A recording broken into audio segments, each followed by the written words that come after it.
तो चलिए आज की कहानी शुरू करते हैं। एक राजा था, वह बेहद बीमार था। डॉक्टर, वैद्य, हकीम जाने कितने आए, पर सब निराश होकर लौट गए। न वे राजा की बीमारी पकड़ पा रहे थे, न इलाज कर पा रहे थे। इलाज करते भी तो कैसे, बीमारी तो थी ही नहीं। बस राजा को लगता कि वे बीमार है, मगर वह बीमारी है कहाँ, इसे कोई समझ नहीं पाता था। राजा के न जाने कितनी तरह की दवाओं का सेवन करवाया गया, मगर उसकी हालत में सुधार नहीं हुआ। उसके सिर पर बर्फ़ रखी गई, पेट सेका गया, पर बीमारी वैसी की वैसी ही रही। अब राजा को गुस्सा आ गया। उन्होंने कहा, भगा दो इन नालायकों को, इनकी पोथी पत्री सबको छीनकर उसमें आग लगा दो। इलाज करने वाले बेचारे अपना मुंह लटकाकर लौट गए। लोगों ने राजा के डर से राजा के महल की ओर जाना ही छोड़ दिया। राजमहल के लोग चिंता में पड़ गए कि राजा कहीं दवा के बिना ही ना मर जाए। ऐसे समय न जाने कहाँ से एक सन्यासी का आगमन हुआ। उन्होंने कहा, राजा को स्वस्थ करने का एक उपाय मैं जानता हूँ, लेकिन वह बहुत कठिन है। क्या तुम लोग वैसा कर पाओगे? मंत्री, कोतवाल, सेनापति, राजा के निकट के सभी सदस्यों ने कहा, क्यों नहीं कर पाएंगे? अगर इसमें हमारी जान भी चली जाए तो मंजूर है। यह सुनकर सन्यासी ने कहा, पहले एक ऐसे व्यक्ति की तलाश करो जिसके मन में कोई चिंता ना हो, जो हर हाल में खुश रहता हो। लोगों ने पूछा, उसके बाद?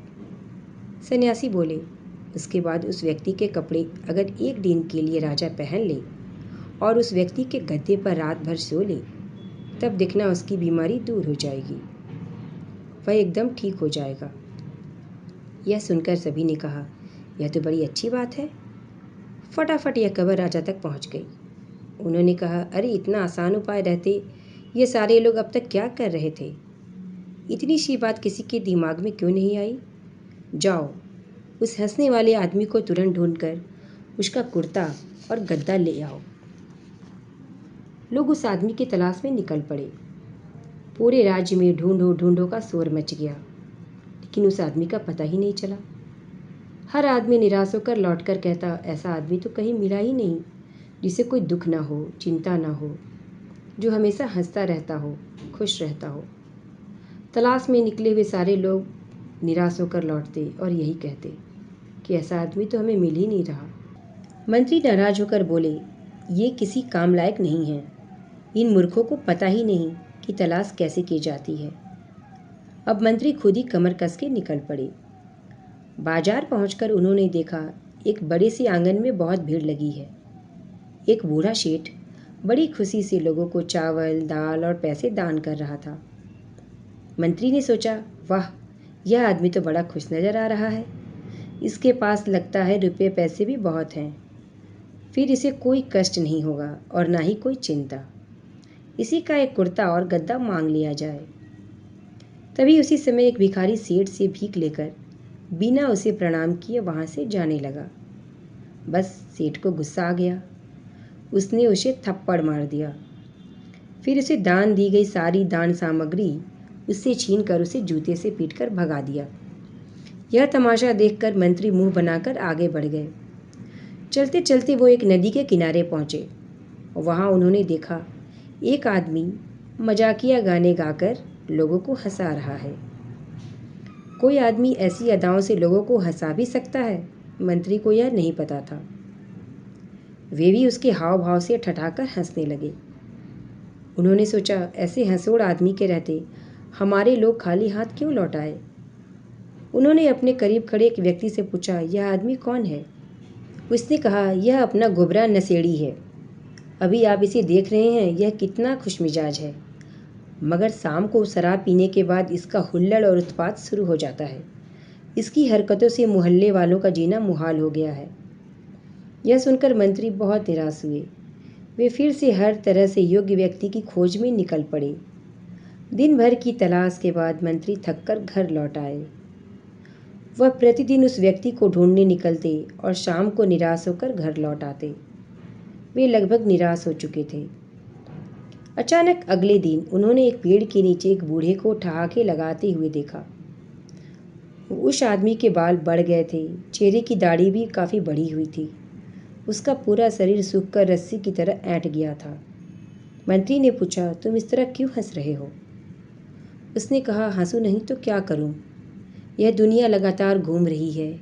पेड़ के पत्ते झड़ते जा रहे हैं, मैदान घास से भरते जा रहे हैं, धूप निकल रही है, पानी भी बरसने लगता है, चिड़िया आकर पेड़ों पर बसेरा डाल लेती है और फिर सब उड़ जाती है।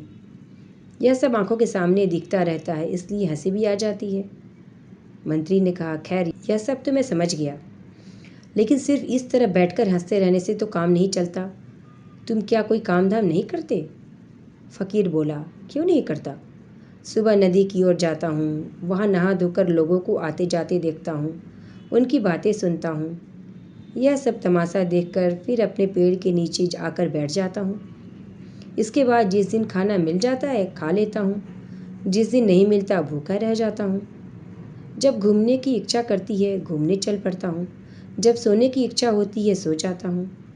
कोई चिंता भावना उठापटक, किसी से कोई मतलब नहीं, बड़ा मज़ा आता है। मंत्री सिर खुजलाते हुए बोले, जिस दिन खाने को नहीं मिलता उस दिन क्या करते हो? फ़कीर बोला, उस दिन तो कोई झंझट ही नहीं, चुपचाप बैठा बैठा दुनिया का तमाशा देखता रहता हूँ। बल्कि जिस दिन खाने को मिल जाता है उस दिन ज़्यादा झमेला करना पड़ता है। भात सानो, उसका कौर बनाओ, उसे मुंह में डालो, चबाओ, निगलो, उसके बाद पानी पियो, कुल्ला करो, हाथ मुंह पोंछो, कितना कुछ करना पड़ता है। मंत्री ने देखा, इतने दिनों बाद जाकर अब सही व्यक्ति मिला है। उन्होंने कहा, अपने पहनने का एक कपड़ा दे सकते हो? इसके लिए तुम जितने चाहो उतने पैसे मैं तुम्हें दे सकता हूँ। यह सुनकर उस व्यक्ति को बड़ी जोर की हंसी आई। वह बोला, कपड़े? अभी उस दिन एक आदमी ने मुझे एक चादर दी थी, उसे मैंने एक भिखारी को दे दिया। कपड़े वपड़े के चक्कर में तो मैं कभी पड़ता ही नहीं। मंत्री ने कहा, तुमने तो मुझे मुश्किल में डाल दिया। किसी तरह एक आदमी मिला भी तो उसके बदन पर कपड़ा नहीं। खैर कोई बात नहीं, तुम अपना गद्दा ही मुझे दे दो, इसके लिए तुम जितने चाहो उतने पैसे मुझसे ले लो। फ़कीर हंसते हंसते लोटपोट हो गया। काफ़ी देर तक हंसने के बाद वह बोला, 40 साल से मैंने बिस्तर के बारे में जाना ही नहीं और तुम मुझसे गद्दा मांगते हो?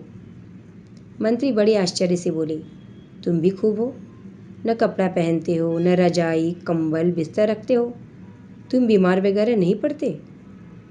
फ़कीर बोला, बीमारी क्या चीज़ होती है? जो लोग बीमारी के बारे में सोचते रहते हैं वे ही बीमार पड़ते हैं, बीमारी उन्हें ही दबोचती है। यह कहकर उसने पेड़ से टेक लगाई और पैर फैलाकर फिर से हंसने लगा। मंत्री हताश होकर वापस लौट आए। उनके आने की खबर राजा तक पहुंची। राजा ने मंत्री को बुला भेजा। मंत्री ने पास जाकर उन्हें सारी कहानी सुना दी। सब सुनकर राजा ने मंत्री से कहा, ठीक है, अब आप घर जाएं। राजमहल में लोग फिर से चिंता में डूब गए। अब क्या किया जाए? इलाज से कोई फ़ायदा हुआ ही नहीं। बड़ी मुश्किल से जो एक उपाय हाथ लगा था वह भी निकल गया। बस सभी एक दूसरे का मुंह ताकने लगे, फिर गहरी सांस लेकर बोले, अब राजा को बचाने की कोई सूरत नज़र नहीं आती। उधर राजा भी बैठे बैठे सोच रहे थे, मैं राजा हूँ, कितने सुख से रहता हूँ, अच्छे से अच्छा खाना खाता हूँ, अच्छे से अच्छा कपड़ा पहनता हूँ, किसी चीज़ की कमी नहीं, लोग हर समय मेरा ख्याल रखते हैं। इस पर भी मुझे बीमारी लग गई। और इस फ़कीर को देखो, इसे ना कोई आगे है ना पीछे, इसके बदन पर कोई कपड़ा नहीं, सोने के लिए बिस्तर नहीं, सिर्फ पेड़ के नीचे पड़ा रहता है, जो मिल जाता है खा लेता है। ऐसा आदमी कहता है कि भला बीमारी क्या चीज़ है? वह फ़कीर होकर भी बीमारी की परवाह नहीं करता और मैं राजा होकर बीमारी से डरता हूँ। छी। दूसरे ही दिन राजा ने सुबह उठने के बाद अपने कुछ खास दरबारियों को बुला भेजा और उन सबसे कहा, तुम सबके सब बेवकूफ़ और निकम्मे हो, तुम लोगों से कुछ करते नहीं बना, लेकिन देखो अपनी बीमारी मैंने खुद ही ठीक कर ली है। आज से मैं फिर से पहले की तरह दरबार में बैठूंगा और अपना राजकाज अच्छे से चलाऊंगा। और इस तरह से राजा की बीमारी राजा ने स्वयं ही दूर कर ली। तो देखा आप सबने, कितनी ही दिलचस्प और अच्छी सी कहानी थी ये। उम्मीद है आप सभी को ये कहानी बहुत पसंद आई होगी। अगर ये कहानी अच्छी लगी हो तो प्लीज़ इसे लाइक और शेयर करें और मेरे इस चैनल को सब्सक्राइब करें। आप सबका बहुत बहुत धन्यवाद।